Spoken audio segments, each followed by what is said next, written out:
Boa noite.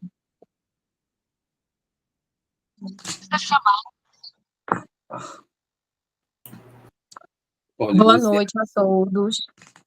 É, Mais uma vez, o estudo de hoje é comigo e com Vanessa, né? Ficamos com o capítulo 33 e 34. E obrigada àqueles que estão presentes, né? Que estão aí a nos acompanhar nesse estudo. E é isso. E vamos dar continuidade. Hoje a gente não fez slide, mas vamos dar aqui trazer a leitura do capítulo, tá? Eu vou iniciar com o capítulo 33, que fala o seguinte: o título é Curiosas Observações. E eu vou ler, tá, os trechos e vou explanar um pouco, explicando para vocês. E ele se inicia assim: poucos minutos antes da meia-noite, Narcisa permitiu minha ida ao grande portal das câmeras. Os samaritanos deviam estar nas vizinhanças. Era imprescindível observar-lhes a volta para tomar providências. Com que emoção tornei ao caminho cercado de árvores frondosas e acolhedoras. Aqui, troncos que recordavam ao carvalho vetustos da terra. Além, folhas caprichosas lembrando a acácia e o pinheiro. Aquele ar embalsamado figura-se em uma bênção. Nas câmaras, nas câmaras, apesar das janelas amplas, não experimentara tamanha impressão de bem-estar. Assim caminhava, silencioso, sobre as frondes de Carinhosa. Ventos frescos agitavam-nos de manso, envolvendo-me em, em sensação de repouso. Então, André Luiz, ele vai descrevendo para nós o encanto, né, com a paisagem que ele vai andando. Mas vimos que ele estava prestes a receber as caravanas, né, dos samaritanos. Em alguns capítulos atrás, nós também falamos um pouco sobre os samaritanos, né, que é aquela equipe que está mais preparada para ir no umbral, aquelas zonas mais pesadas, fazer o resgate desses espíritos. E então, preste a receber essas caravanas, que já vimos nos outros capítulos, né? E, ele vinha sempre descrevendo o caminho, e com a descrição dele, a gente percebe que ele começa a observar e sentir falta da terra, né, do ambiente, e um momento em que talvez, enquanto ele estivesse encarnado, ele não observava, né? Então, ele começa já a se observar, a mudar o pensamento, o sentimento, com tudo que vai aprendendo ali no plano espiritual. Então, ele já vinha observando e falando um pouco sobre como era, comparando sobre a Terra, né? E o interessante é que agora que ele vai começar a ver, de fato, com a chegada da caravana, como ele foi recolhido. E só que a diferença no caso do resgate dele, né, que ele foi direto para o hospital. E esses samaritanos, em que ele estava esperando ali no portão, eles vêm de uma zona mais densa, né, com espíritos mais necessitados, vamos dizer isso, e que chega com uma situação diferente da que ele chegou, que ele foi direto para o hospital. Mas esses espíritos precisam passar por essas câmeras que recebe esses espíritos que vêm dessa zona mais densa, né? Como se fosse, vamos dizer que é uma UTI do hospital, que essa câmera é mais preparada, ela vem mais, um pouco mais de atenção a esses espíritos. E ele vem descrevendo isso, dando continuidade à leitura. Sentindo-me só, poderei usar que me observaram, desde o primeiro encontro com o ministro Clarencio. Onde estaria a paragem do sono? Na Terra ou naquela colônia espiritual? Que teria sucedido a Zélia e aos filhinhos?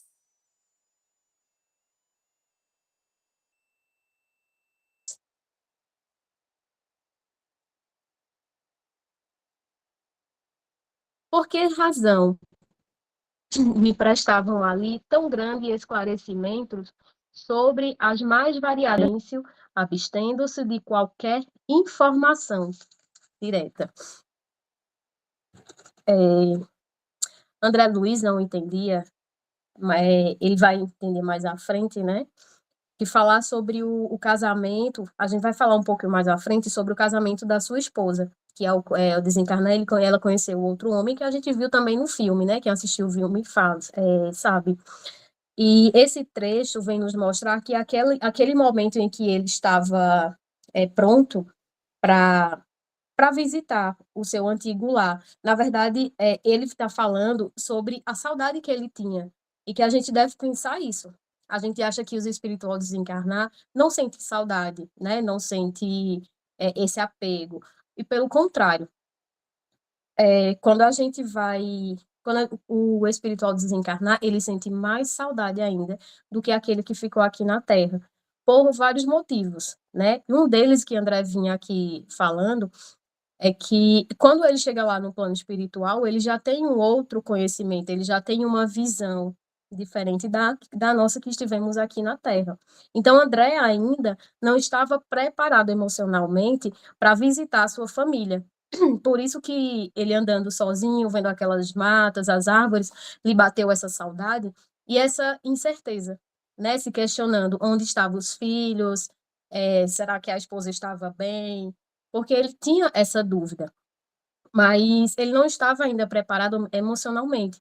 Por isso que a mãe dele aconselhou ele que quando bater a saudade, que trazesse o silêncio, né, para refletir, para se preparar. É a mesma coisa quando a gente vai no hospital visitar um parente quando está internado.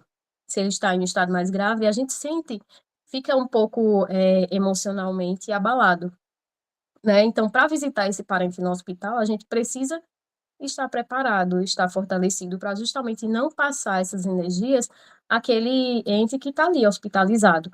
Então, era esse momento em que ele vinha relatando, né, que questionando, saber como é que estavam os filhos, como estava a esposa, mas daí a espiritualidade que estava ao lado dele, sempre ajudando ele com os estudos, falava que ele não estava pronto e que a esposa estava bem, que os filhos estavam bem, mas eles, óbvio que eles omitiam algumas situações da família para que André não se abalasse mais e mais, que é o que a gente vai ver ainda um pouquinho aí na frente sobre. E dando continuidade. Tudo indicava a necessidade de esquecer os problemas carnais, no sentido de renovar-me intrinsecamente e, no entanto, penetrando os recessos do ser. Encontrava a saudade viva dos meus. Desejava ardentemente rever a esposa muito amada, receber de novo o beijo dos filhinhos. Então, como eu falei, quando o ente nosso desencarna, a gente acha que ele não sente saudade, mas pelo contrário, né? Quem está do outro lado também sente essa saudade, né? Às vezes imaginando somente que nós temos esse vazio, né? Daqueles que já se foram, que não vamos nos ver mais. Só que a saudade fica nos dois lados e isso a gente sabe, né? Como eu relatei.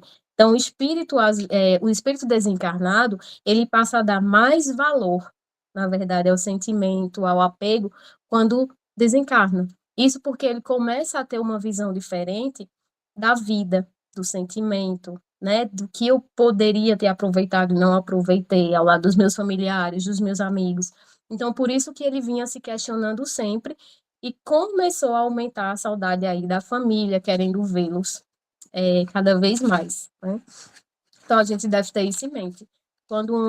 Se tiver alguém que perdeu algum parente recentemente, que ao invés de chorar, de sofrer, que a gente sofre, né, que faça uma oração em troca desse sofrimento todo, para que o espírito lá do outro lado também se fortaleça e esteja melhor, né, que consiga seguir, na verdade.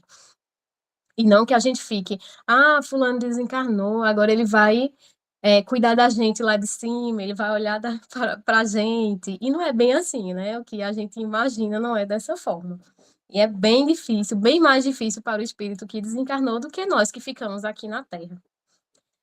E dando continuidade à leitura,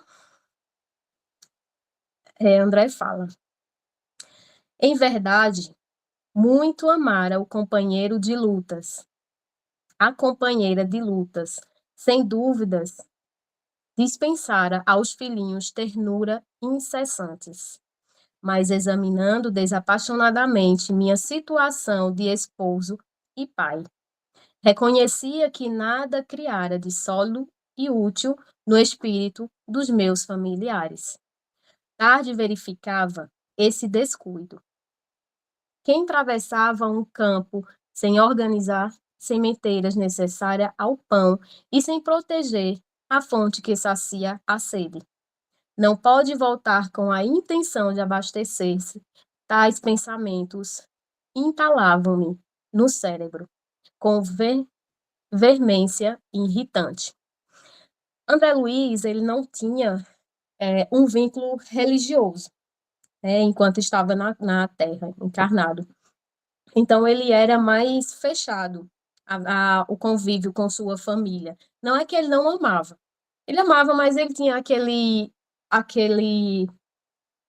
parte grossa do homem, né, rígida, em que ele falava, mas estou dando educação, eu estou presente, mas ele não retribuía necessariamente com o amor, o carinho, né? Então é isso que ele vinha se questionando também em seus pensamentos.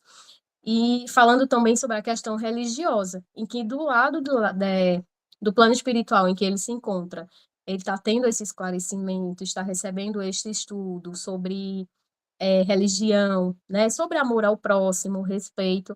Isso é que ele não plantou com a família, foi isso que ele questionou, na verdade.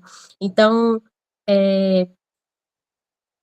esse sentimento ficava corroendo ele por dentro, né? Revivendo os seus momentos com sua família, com seus filhos, em que ele poderia ter feito mais, em que ele poderia ter levado essa parte religiosa para que seus filhos crescessem com uma base, né, de família, de carinho, acho que de mais afeto. E ele se questionava com isso, nesse momento. Dando. O vento calmo parecia sussurrar concepções grandiosas, como que desejo de me despertar a mente para o estado mais alto. Torturavam-me as inquirições internas, mas perdendo-me, então, os imperativos do dever justo. Aproximei-me de grandes cancelas, investigando além, através dos campos de cultura. Tudo luar e serenidade, céu sublime e beleza silenciosa. Extasiando-me na contemplação do quadro, demorei alguns minutos entre a admiração e a prece. Então, André relata que, apesar da saudade que ele sentia, o vazio e as inquietações em que os questionava sempre por dentro, ele procurava, era um lugar em que sempre lhe dava paz, lhe trazia sempre respostas. E essa resposta é o que acalmava os seus pensamentos, os seus sentimentos. Então, era isso que ele estava relatando, né? Sobre a sua forma sobre o seu sentimento, sobre o seu estado psicológico. E mesmo assim, esse lugar que ele estava, ele trazia muita paz e muitas respostas também com o estudo que ele vinha trazendo, o esclarecimento. E é isso que o estudo nos traz, até no nosso dia a dia mesmo, né? Quando a gente passa, tipo, a estudar o evangelho. Quando a gente fala assim, gente, faça o evangelho no seu lar, porque é justamente isso, além de estar trazendo proteção para nós mesmos, para o nosso lar, a gente está nos fortalecendo com os ensinamentos de Jesus. E querendo ou não, quando a gente pega o evangelho para estudar, a gente traz para o nosso dia a dia como exemplo, né? Tem sempre aquele momento em que você passou e que você lembra lá dos ensinamentos de Jesus. Então, é isso que ele estava relatando, que mesmo com todas as suas inquietações, suas dúvidas, ele sentia paz através dos esclarecimentos dos estudos que vinha tendo, né, naquele ambiente. E voltando à leitura, instantes depois, divisei ao longo dos vultos enormes que me impressionaram vivamente. Pareciam dois homens de substâncias indefinível, semi-luminosas, Dos pés e dos braços pendiam filamentos e estranhos, e da cabeça como se escapa um longo fio de singulares proporções. Tive a impressão de identificar 2 autênticos fantasmas. Não suportei. Cabelos eriçados. Voltei apressado ao interior. Inquieto e amedrontado, expus a Narcisa a ocorrência, notando que ela mal contia o seu riso.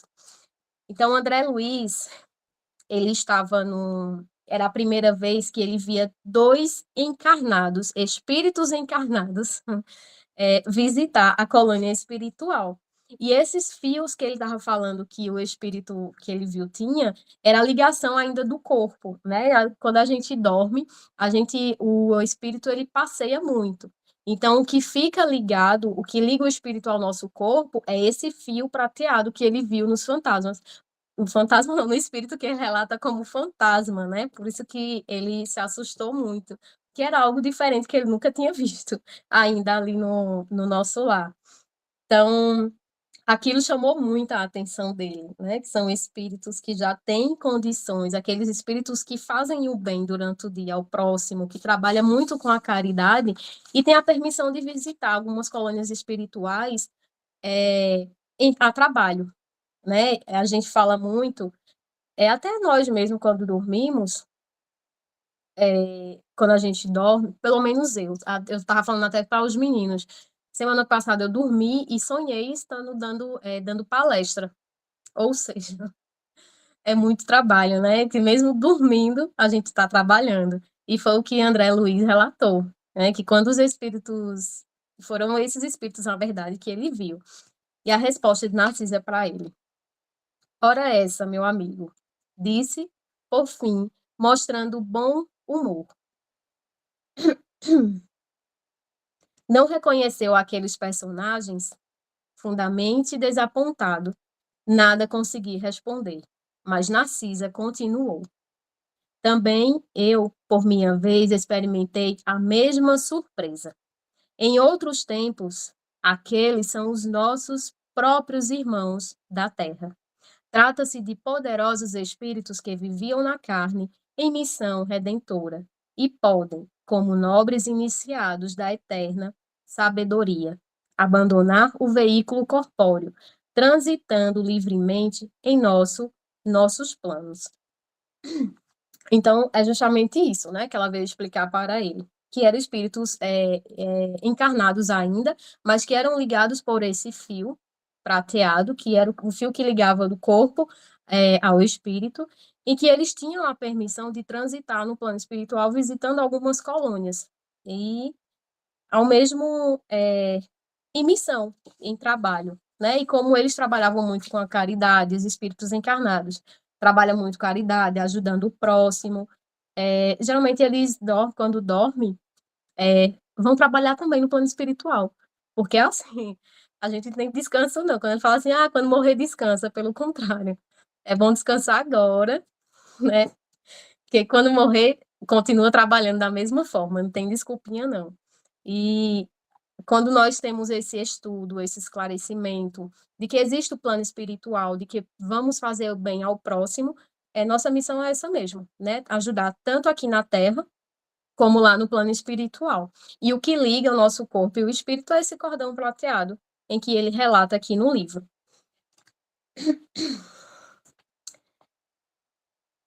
E encorajando-me bondosamente, acentuou: vamos até lá. No caso, Narcisa fala para André Luiz. Vamos até lá. Temos 40 minutos depois de meia-noite. Os samaritanos não podem tardar. Satisfeito, voltei com ela ao grande portão.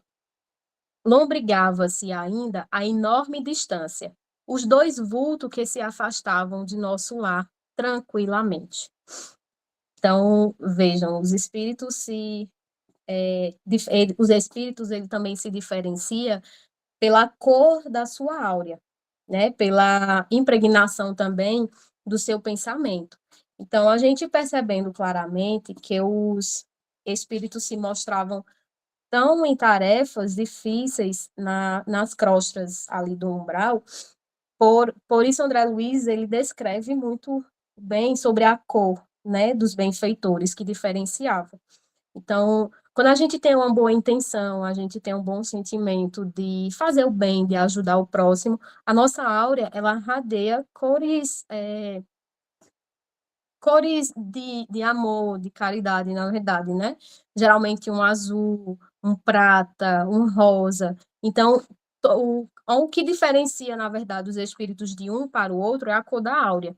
Então, se um espírito ele não tem bondade no coração, ele tem maus pensamentos, a gente vai ver a áurea dele como uma áurea escura, né? É uma áurea que ela é preta, vamos dizer isso. Mas eu não estou taxando, não, tá? Eu estou só exemplificando para vocês. Porque sempre nos estudos a gente não deve taxar. E isso é importante, né?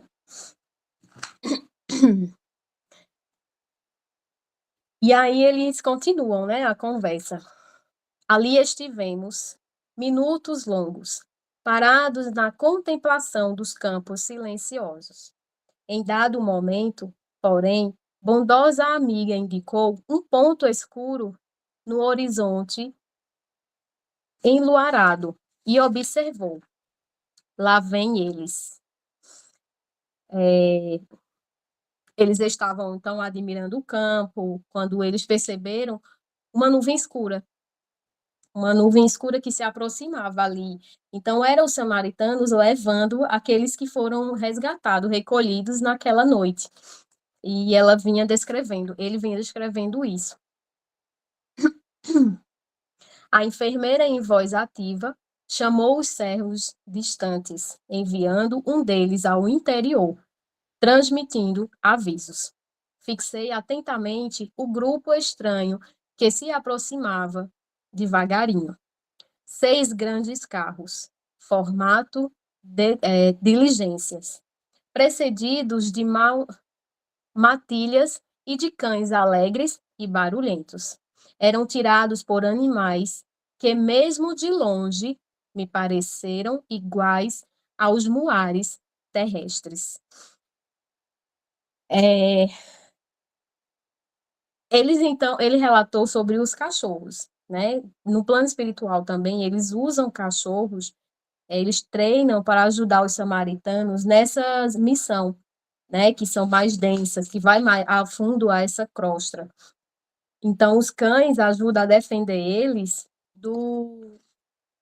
de espíritos que se apresentam de forma animalesca, né? Que se apresentam de forma monstruosa mesmo. E nós vimos a importância dos cães nesse trabalho, né? Porque muitas vezes são esses cães em que salva eles dessas situações, desses espíritos que se transformam em animais para assustá-los mesmo, para tirá-los ali do ambiente. Por isso que eles levam esses cães. Aí ele fala aqui também sobre, cadê? Iguais aos muares terrestres. O que são muares terrestres? Né? São animais em que misturam ali na cruza, né? Que é tipo jumento com o cavalo, então uma jumenta com o cavalo e assim vai. Então esses são os muares animais, em que usa também como transporte para ir a fundo a essa crosta. E daí ele continua.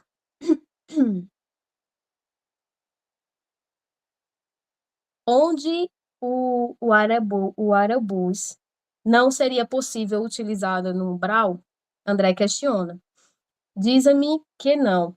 Indaguei das razões. Sempre atenciosa, a enfermeira explicou. Questão de densidade da matéria. Pode você figurar um exemplo com a água e o ar? O avião, que fende a atmosfera do planeta, não pode fazer o mesmo na massa ecórea. Poderíamos constituir determinadas máquinas como submarinos, mas por espírito da compaixão pelos que sofrem, os núcleos espirituais superiores preferem aplicar aparelhos de transição. Além disso, em muitos casos não se pode prescindir da colaboração dos animais. Para você ver a importância que os animais têm, né, nesses lugares, em questão dessas, ajudar as caravanas nesses lugares mais densos. E aqui ele questiona, por que aqui no nosso lar tem o aerobus e eles não podem usá-los com tanta facilidade para resgatar esses espíritos, né? E daí ela explica, a Narcisa explica para ele que é questão mesmo de matéria. É a mesma coisa a gente aqui encarnado, a gente ainda precisa para atravessar, entrar uma casa, a gente precisa da porta, né, para sentar da cadeira. E essa questão de matéria, o espírito ele vai se adaptar no seu ambiente mesmo em que ele se encontra. Tem a necessidade de cada um da matéria. E ele vem, e tem dois pontos importantes aí, né? Que ele quer saber sobre o aerobus, que ela explica, sobre a densidade também, e ela explica também um pouco sobre que há 3 umbraus, né? Tem o mais pesado, que é onde eles foram, que usa os animais, tem a crosta ali mais leve, que é a crosta menos pesada, vamos dizer assim, que é onde mais perto da Terra, e tem o nosso lar, que é uma crosta mais leve, que é por isso que o aerobus ali, ele transita com facilidade, porque é onde tem essa matéria menos densa, é mais leve e fica com facilidade, né? E ele explica também que o resgate desses espíritos é para ser com amor, né? Não é para. Então, eles precisam estar ali presente, de fato, com esses espíritos para fazer o resgate.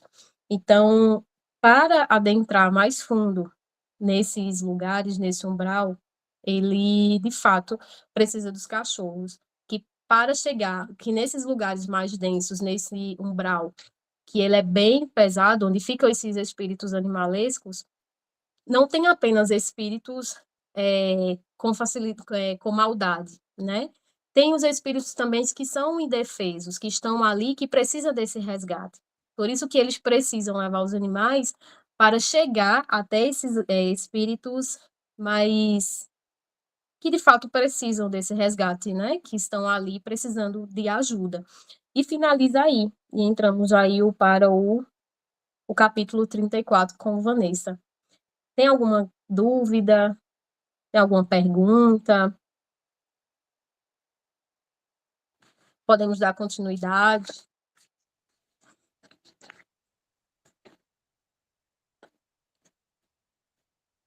Deixa eu só olhar aqui o site, que eu vi o pessoal colocando algumas coisas. Aí, Vanessinha assume a sala.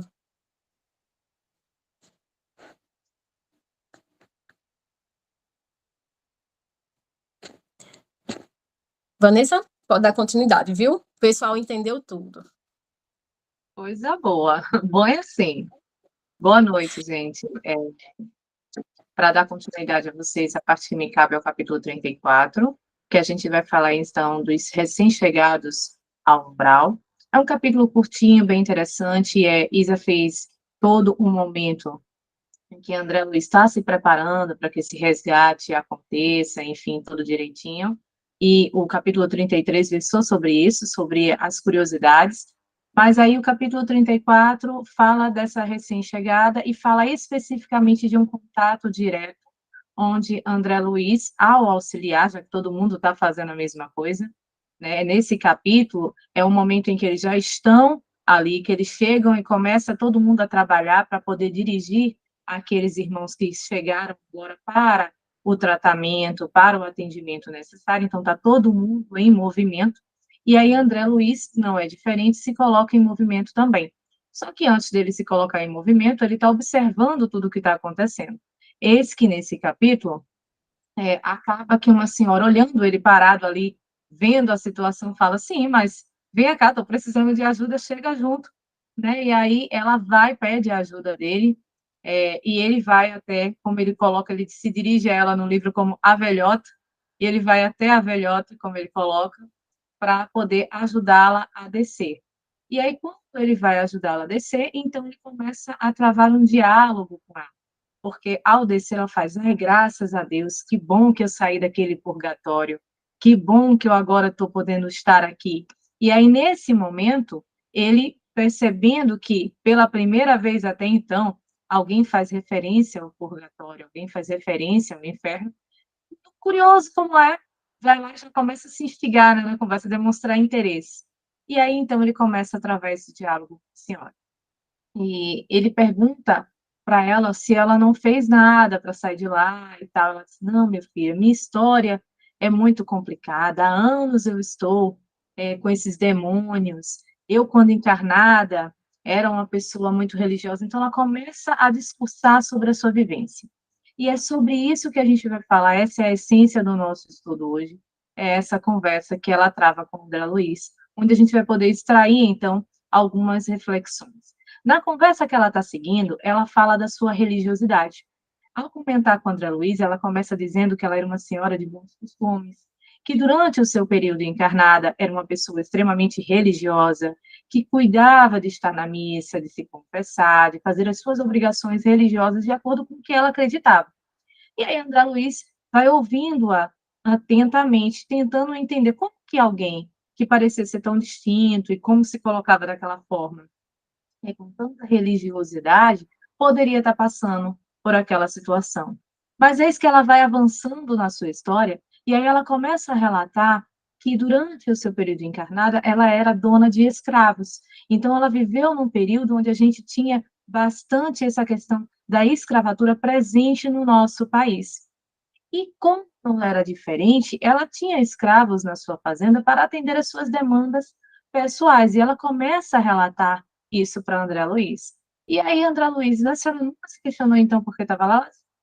"Dizendo a você que eu era uma pessoa muito religiosa", e aí ela vai discorrendo como é que ela tratava esses escravos. E na ilusão dela de por ser uma pessoa religiosa e, ao mesmo tempo, acreditar estar fazendo as coisas socialmente corretas, porque era o que todo mundo fazia na época, ela não percebeu, talvez, o que a levou para a situação após o desencarne.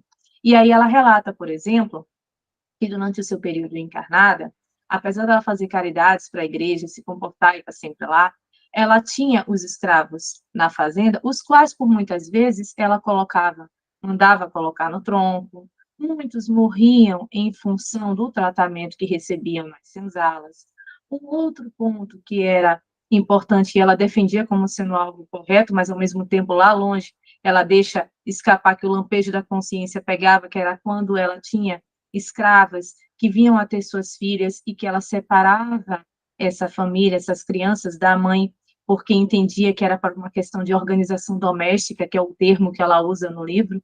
E aí, às vezes, ela dizia que isso dava uma questão na consciência, mas ela tinha um padre, que era muito comum nessa época, os padres, os bispos, enfim, irem até a casa daquelas pessoas que tinham um certo poder aquisitivo, que tinha uma presença social, digamos assim, muito importante. E aí, quem tinha dinheiro, né, tinha mais aquela presença constante ali do padre. Então, todo mês o padre ia até a casa dela, e era muito comum os donativos para a igreja. Então, dentro desse contexto, a gente tem a ideia, por exemplo, dela dizer que quando isso acontecia, ela se confessava com o padre, porque a consciência pesava, e o padre ali chegava, o bispo chegava e dizia muitas vezes para ela o que tinha que fazer, a penitência que era necessária, quantas tivesse que rezar, enfim, e ali ela então se sentia livre dos seus pecados. A gente sabe que isso é um costume que vai além dessa questão da gente estar falando assim da ideia da história como um todo, mas é uma cultura de uma determinada religião que era muito presente e é até hoje. Nós somos ainda um país, por exemplo, voltado para o catolicismo. A gente tem aí a ideia dos protestantes crescendo muito, mas a gente ainda é um país de católicos. Então, havia-se muito essa questão realmente da igreja ter essa absolução. Você peca aqui, vai ali, faz isso, faz aquilo e Deus te perdoa. Eu lembro que uma das coisas que eu mais questionei quando eu fui estudar catecismo foi: sim, mas por que que eu tenho que conversar com o padre? Aí eu lembro que a madre falou assim: não, porque ele é um homem santo e ele vai poder lhe absolver dos pecados. Mas eu disse: ele é pecador igual a mim. Mas menino, o padre gostou muito da colocação, porque criança meio indagadora demais, e a gente tem que indagar. Só que quando a gente está no processo de evolução, nem sempre a gente faz as perguntas certas. Então, essa senhora acreditava piamente de que ela estava fazendo as coisas certas. E quando a André Luiza questionou, por exemplo, sobre o fato dela ter escravos e que ela não deveria tratá-los dessa forma, porque ele tenta seguir por esse caminho, aí ela acaba sendo agressiva e dizendo: não, que é que escravo é igual a gente? Porque ele fala que escravos é igual a qualquer um de nós. Que as pessoas que ela tratava como sendo escravos são seres humanos iguais a mim, a você, a qualquer outra pessoa. Então, essa questão da diferenciação da cor era um preconceito, como é até hoje, a gente não tem nos mesmos moldes, mas ainda existe, é fato. Não adianta a gente tapar o sol com a peneira, às vezes as pessoas não querem falar daquilo que ainda é uma chaga social, uma chaga da humanidade, mas ela está lá e ela existe, e nós não podemos ser hipócritas, porque a gente só vai combater aquilo que a gente entender como sendo necessário combater. Senão a gente fica fingindo que não existe e aí não faz nada para mudar esse contexto social. E aí, dentro dessa ideia, ele vai questionar com ela, ela fala assim, não, mas não é. Nunca na vida que escravo seria como ela. E ela questiona com o seguinte argumento, que um bispo tem, por exemplo, um escravo, um cativo na casa dele para servir? Porque naquela época era comum os padres, a igreja, terem também os cativos servindo dentro ali daquele clero. Então, se eles chegavam e tinham isso, como é que eles, sendo comuns, já que as pessoas de Deus tinham, por que que eles não poderiam ter? E ela questiona isso. E aí ele vai se aprofundando e ela ainda diz o seguinte, que o bispo dizia para ela que os escravos eram homens criados para servir a Deus, para servir a ideia apenas de ser ali realmente um escravo. Então, eles não teriam voz, eles não teriam uma posição social. E quantas vezes isso não se ouviu na história? Quando a gente para estudar um pouquinho e sair um pouco do campo do espiritismo, e a gente entra nessa parte muito crucial e muito triste, que ainda é muito marcado no nosso país, a gente percebe o quanto que a religião, ela contribuiu também para que as pessoas tivessem essa mente fechada, para que as pessoas, de alguma maneira, chegassem e, lamentavelmente, trouxessem essa ideia de que aquele irmão, por ter a cor da pele diferente, não merecia a atenção, não merecia o respeito, não teria sentimentos. Muitos chegavam a dizer que escravo não tinha alma. Olha que coisa triste. E aí a gente, lamentavelmente, propagou isso durante muito tempo. A gente negligenciou. Então, olha como era uma situação hoje, se a gente parar para pensar, se alguém tira o teu filho, a dor que você sente é imensa. O que te faz pensar que alguém, por ter a cor da pele diferente, não sentiria a mesma coisa? E aí essa senhora, ela chegou ao ponto de separar diversas vezes uma mãe da filha por interesse próprio. E ela sabia lá longe que isso estava errado. Tanto que a consciência pesava, e ela relata isso no livro, e aí ela pensava, não, vou me confessar, vai resolver e vou aliviar, porque meus pecados estarão perdoados. E não era assim. E aí, nesse decorrer do caminho, ela fala também, por exemplo, das missas que ela pagou, para que quando ela desencarnasse, a alma dela fosse encaminhada, e que ela deixou tudo isso em testamento. Mas aí ela até fala num determinado momento, eu acredito que os meus sobrinhos tenham esquecido de pagar a missa. E em nenhum momento o André questiona ela sobre o que ela acha, se isso não contribuiria, de alguma forma, para que ela tivesse ali, ela não se coloca nessa posição. Porque, de fato, ela estava na ilusão de que ela estava certa. E assim somos nós.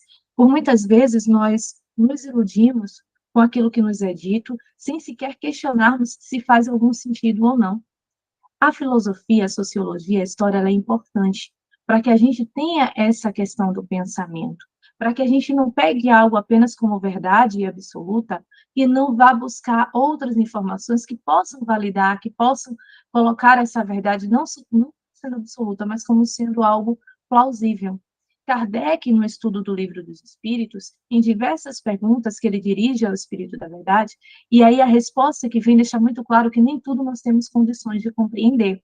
Então, quando a gente fala desse processo evolutivo, a gente está falando da ideia do espírito ir ampliando a sua consciência, o seu pensar, iluminando-se na sua razão. E tanto que Kardec fala da fé raciocinada, que muitas vezes nós negligenciamos. Nós pegamos alguém que fala uma coisa, que disse isso ou aquilo e tomamos como verdade. Em que momento nós colocamos as questões pessoais acima daquilo que o Cristo nos ensinou? Onde foi que isso aconteceu e por que que aconteceu? Hoje nós vemos as pessoas deturpando as religiões, pegando palavras, pegando conceitos e colocando aquilo que seria conveniente para dirigir ali a grande massa. Mas a gente precisa que essa grande massa pense. A religião, ela é uma ferramenta, mas ela não pode ser algo que te segue, porque você precisa raciocinar. Uma das coisas mais bacanas, e para mim é o maior convite que a doutrina espírita nos faz, é esse pensar. Veja, nós temos os livros básicos da codificação. Todo mundo que de alguma maneira escreveu alguma coisa precisou ir lá na base, precisou ir buscar lá atrás. Porque muitas vezes, quando nós estamos lendo algo, surge alguma dúvida, e é lá no Livro dos Espíritos, por exemplo, que a gente pode buscar o recurso para tentar compreender melhor algumas questões. Então, essa obra básica, ela é importante para clarear as nossas ideias, e é suporte, e é base, literalmente, para literaturas que surgiram posteriormente. Então, não que as outras literaturas não sejam importantes, mas para compreendê-las melhor, é preciso que a gente busque na fonte. E isso é extremamente importante que a gente o faça, para que a gente crie as nossas próprias percepções, para que a gente avalie se aquilo faz sentido ou não. Ora, se eu beliscar uma pessoa branca e uma pessoa negra, ela vai sentir a mesma dor, porque são pessoas, são feitas da mesma matéria orgânica. Então, a gente tem que parar para pensar de forma mais lógica e menos com base naquilo que nos é conveniente para atender o nosso bel prazer. Então, a deturpar as religiões, como vem acontecendo hoje, é muito triste, porque a gente esqueceu que a doutrina do Cristo, ela não foi a doutrina evangélica, católica, espírita ou qualquer outra. Ela foi uma doutrina de amor, de perdão e de caridade. E isso independe de religião. Só que na nossa cegueira, a gente não faz. Então, essa senhora passou uma encarnação inteira achando que apenas ir à missa, confessar, pagar o dízimo, fazer a ideia de encomendar as orações após a sua morte na missa, seria o suficiente para que ela tivesse um pós-vida, digamos assim, mais tranquilo. E a gente tem muito essa ideia também do purgatório, do céu e do inferno. Essa ideia do morreu, acabou, ou morreu, vai ficar no paraíso, ou morreu e fez coisas erradas, vai ficar condenado eternamente no inferno. São conceitos que nós temos, e que a doutrina espírita vem esclarecer, e a gente já vem vendo a respeito disso, até pela ciência, pessoas que vão tendo experiências de quase morte, os EQMs, que independentemente da religião, quando elas têm uma experiência assim que elas retornam e fazem, nossa, mas parecia que eu estava no paraíso, ou eu me sentia viva. Então são relatos que vão nos dando base para que a gente entenda que, opa, alguma coisa tem ali. Talvez não seja o que eu pense, talvez não seja o que eu acredite ou como eu acredite, mas que algo existe, existe. E se existe, eu preciso procurar entender com as ferramentas que eu tenho, abrindo a minha mente. A ciência vem trabalhando essa ideia, vem percebendo muitas vezes que quando a gente está no nosso estado do sono, como é que o nosso corpo reage, quais hormônios, perdão, predominam mais, quais se manifestam. Então, ela vem se voltando para esse algo a mais. E isso é muito bom. Isso só acontece porque a gente tem a possibilidade de, ao longo dos anos, dos séculos, ir evoluindo. Mas mesmo a gente evoluindo, a gente ainda tem, no nosso planeta, espíritos ainda muito atrasados. Afinal de contas, estamos num planeta de provas e expiações. E aí, dentro desse contexto, a gente vai ter algumas coisas que estão enraizadas mais em um do que em outros. E por isso que essa evolução social, ela é extremamente importante. E a maior lição que eu acredito que esse capítulo nos deixa não é sobre a percepção em si, a curiosidade de André Luiz, mas o que ele pôde extrair a partir de um diálogo de alguém que via de uma zona umbralina e que não entendia aquilo como sendo algo que ela criou para si mesma. E ele vai tentando indagar. Só que aí ele é até questionado e é interrompido pela Narcisa de estar questionando a senhora, porque, veja, é um espírito que naquele momento vinha de uma situação onde ela estava a luz naquilo ali. Quando ele pergunta a ela quando foi que ela desencarnou, ela fala em 1888. E em 1888, a gente tinha, então, a princesa aí, de fato, dando liberdade aos escravos, né? Trazendo a Lei Áurea. Então, olha que massa. E aí, nesse mesmo momento, ela fala, quando eu estava nessa época em que eu estava aqui, o bispo chegou e falou para mim assim, olha, a princesa fez isso, eu quase morri, e ela já estava acamada, porque ela achou um absurdo que aquilo fosse feito. E ela dizia assim, como que ela vai liberar esses bandidos? Como que vai deixar esses bandidos? Ora, eles eram bandidos para estarem livres, mas eram muito úteis quando estavam cativos. Veja que nós temos ainda enraizados enquanto espíritos essa questão, essa ideia de que o outro nasceu para nos servir. E apesar de hoje a gente ter evoluído nesse ponto, de alguma forma, ainda não foi o suficiente, porque muitos do que estavam lá atrás são os que ainda estão aqui hoje, com outra roupagem, com outras experiências, mas que não, talvez não tenham se despojado de todos os seus vícios, e por isso a gente ainda vê muito presente na nossa sociedade certos tipos de comportamento que são retrógrados, mas que lamentavelmente, ainda encontra apoio em um grande número de pessoas, o que é muito triste. O Cristo veio para nos ensinar a amar. Ele não fez distinção de absolutamente ninguém. E às vezes eu vejo as pessoas enchendo a boca para falar do Cristo, para dizer, olha, o Cristo é amor, perdão e caridade, mas essas pessoas que falam de amor, de perdão e caridade são seletivas. Elas, por muitas vezes, amam aqueles que as amam aqueles que, de alguma maneira, fazem o que elas querem, mas não conseguem amar o todo. E o Cristo falou sobre a fraternidade, o amor incondicional, independentemente da crença, da raça, da cor. Muitas vezes, a gente negligencia um capítulo que, para mim, é um dos melhores do Evangelho segundo o Espiritismo, que a gente fala do capítulo 17, onde tem lá o homem de bem. E aí, um trecho que me marca e eu levo para a vida é aquele que diz que o verdadeiro homem de bem não tem preconceito com raça, com cor, não, com nada, absolutamente nada, com crença. Ele não fala de nada, de nenhum tipo de preconceito. Então, o verdadeiro homem de bem é aquele que consegue se despir dos seus vícios. E aí a gente não entende isso. Então, às vezes, as pessoas estão na religião e você tem que, por exemplo, se adequar àquela religião. Você tem que ter um determinado comportamento, você tem que ser assim, você tem que ser assado.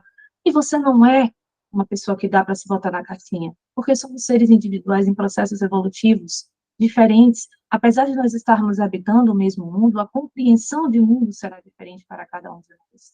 E esse capítulo traz essa ideia. Veja, naquela mesma época, nós tínhamos pessoas também defendendo a ideia da liberdade dos escravos. Nós já tínhamos, por exemplo, e aí lá em 1854 a gente já tinha o Livro dos Espíritos, e em 1888 a gente tem a liberdade dos escravos. Então, dentro desse período da escravatura, já havia um movimento no Brasil de pessoas que tinham contato, que tinham acesso ao Livro dos Espíritos, que tinham acesso àquilo que acontecia na França, e que a própria Revolução Francesa também contribuiu não só para vários pontos. A França, ela sempre foi um ponto, digamos assim, onde as pessoas iam nas suas épocas e pegavam tudo aquilo que era moda, tudo aquilo que era novidade e tentava trazer. E não foi diferente com o Livro dos Espíritos. Olha, lá na França, lá na Europa, já está se falando sobre isso. E aqueles que tinham a oportunidade de vir traziam isso para o Brasil. Então, é até uma linha que a gente pode, em um determinado momento, enfim, quando for oportuno, se aprofundar.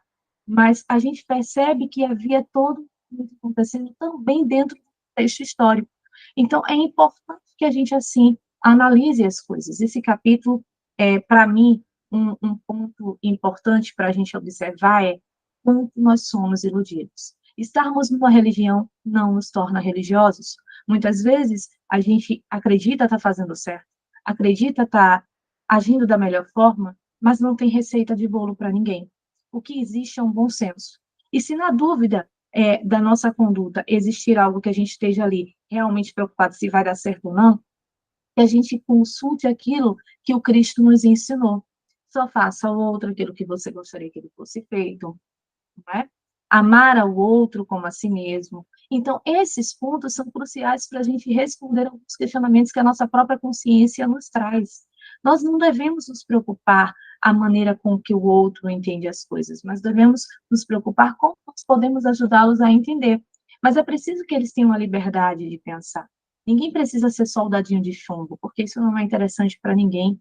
O pensar é importante. Hoje a gente vê, por exemplo, um movimento dentro das escolas, e do próprio governo até, que já vem surgindo aí nos últimos anos, não necessariamente nesse último, assim, mas a gente já vem falando nos últimos 8 anos, a gente vem tendo aí várias mudanças no currículo, na grade escolar, e entre essas propostas de mudanças, vem a ideia de você tirar a filosofia, a sociologia e a história, de você colocar ela não como algo obrigatório, mas como algo que talvez não fosse interessante para você abordar, ou fosse facultativo, enfim, existem várias linhas de pensamento dentro desse sentido, e tem quem diga que deveriam ser substituídas por questões de matéria financeira. Então, há uma discussão, inclusive, no Congresso sobre isso. E aí a gente pensa, mas como que você vai tirar a sociologia, a filosofia e a história? As pessoas pensam que são matérias que não são importantes, mas elas são, porque elas te dão o dimensionamento social, elas te ensinam a pensar, elas te ensinam a questionar. E um governo que gosta e tem essa ideia de controlar, ele não quer que você pense, ele não quer que você raciocine, ele não quer que você analise. Então, eu não quero te estimular a ir contra aquilo que é importante que os grandes, digamos assim, governos entendem como sendo uma forma de controlar aqueles que eles se encontram. Isso é retardar. Lá atrás, a igreja fazia isso, grandes governos lá atrás faziam isso. Não davam a possibilidade. Quantos livros não foram proibidos porque estimularia, por exemplo, o pensar e talvez instigasse a revolta do povo, o questionamento do povo que não era interessante. Então, não há que se falar de evolução espiritual sem falar da percepção da própria história. E isso é extremamente importante para a gente ter em mente. A religião, ela é uma ferramenta e ela é importante. Mas se você pega essa religião e coloca ela de uma forma muito cega, onde você perde a essência do que ela realmente traz, então você começa a dar um tiro no seu próprio pé.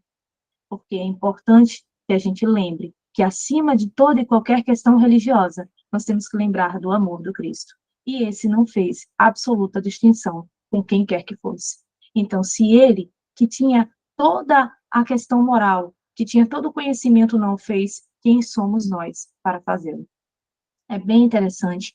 É um capítulo que, se você ler ali as suas nuances, você vai perceber a importância de refletir sobre algo além de um diálogo que aparentemente é simples, mas que não é.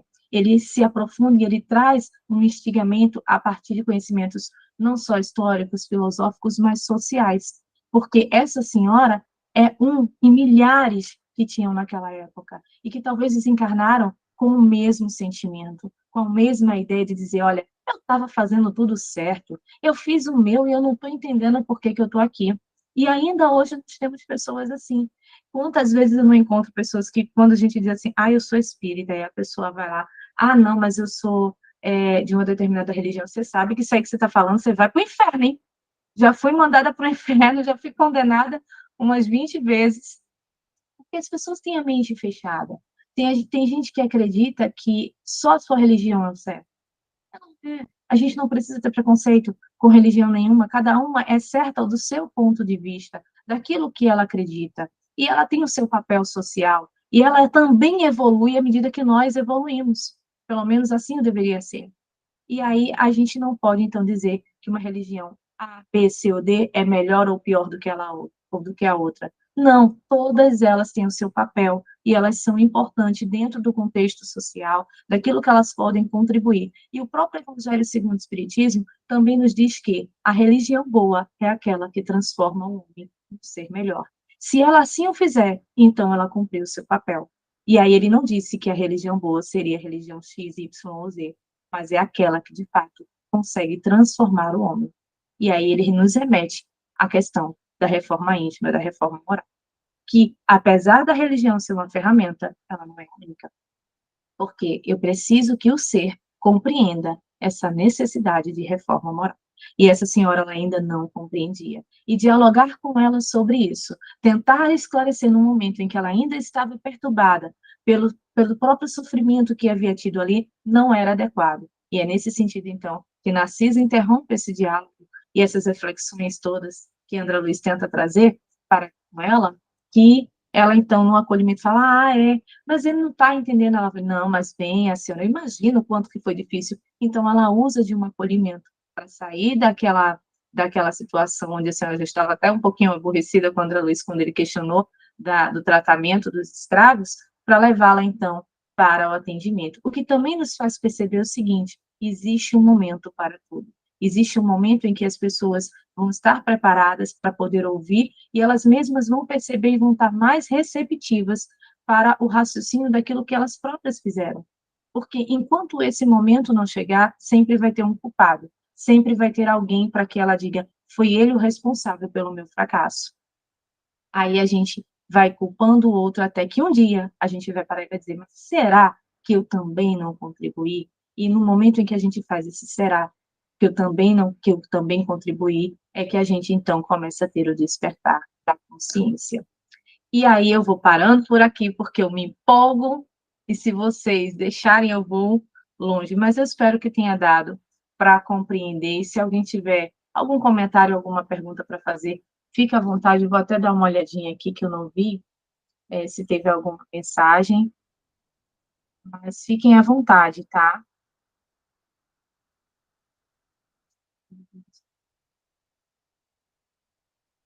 Josi fez um comentário aqui muito bacana. Ela diz assim: as pessoas estão dentro de uma religião à procura de uma salvação, e não de colocar em prática os verdadeiros ensinamentos de Cristo, que eu acredito que seja o principal essência. E eu penso assim também, Josi, eu acho que muito mais do que a questão de você ter a nomenclatura religiosa, é a tua conduta que vai te levar, sabe? A essência do que o Cristo ensinou. Ele disse amar e perdoar. Se a gente só fizer isso, se a gente só seguir na ideia de fazer ao outro o que nós gostaríamos que nos fosse feito, aí já seria uma religião massa demais, né? Para a gente seguir, independentemente de qualquer questão, a ideia é a gente poder realmente trazer a essência do Cristo. Nasa colocou, conhecimento histórico e filosófico é necessário para entendermos aonde erramos no passado, e aí a imagem aqui está tampando, mas possamos corrigir nossos atos e comportamentos atuais e futuros. É isso. Você precisa saber o seu passado para você também observar e ver como que você pode corrigir, como é que você pode tratar o teu presente, e o teu presente também vai definir o teu futuro. Então, a gente tem história, a gente não pode negligenciar a história.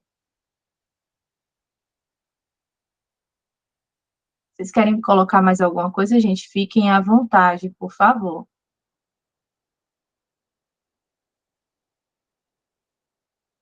Todo mundo em silêncio. Bem,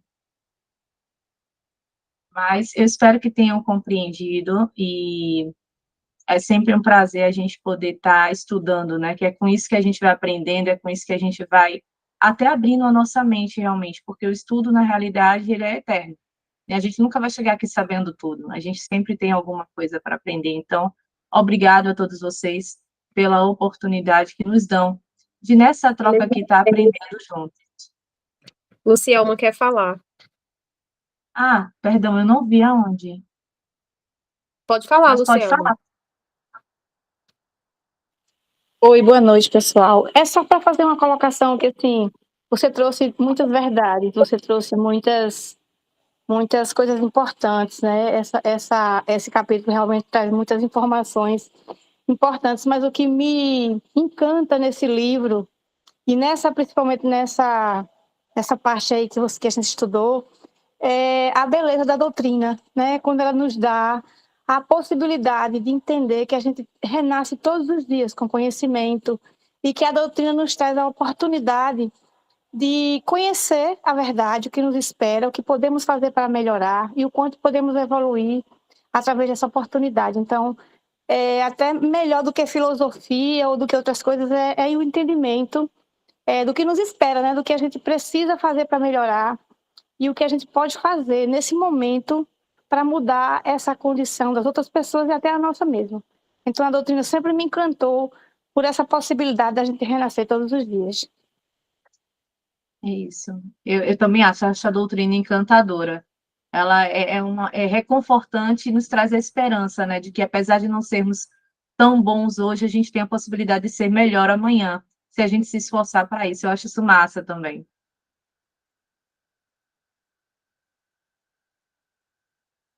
Se alguém quiser fazer mais alguma colocação, gente, fica à vontade.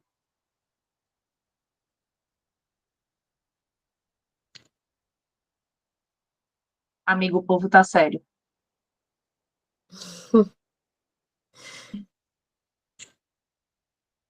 Então, acho que foi, né? Acho que foi. Todo mundo não tem dúvidas. Então, vamos agradecer a todos por participar, estar conosco nesse estudo, né? E vamos finalizar assim com uma prece que Vanessinha vai fazer. Olha, ela vem bem. Olha que fofa.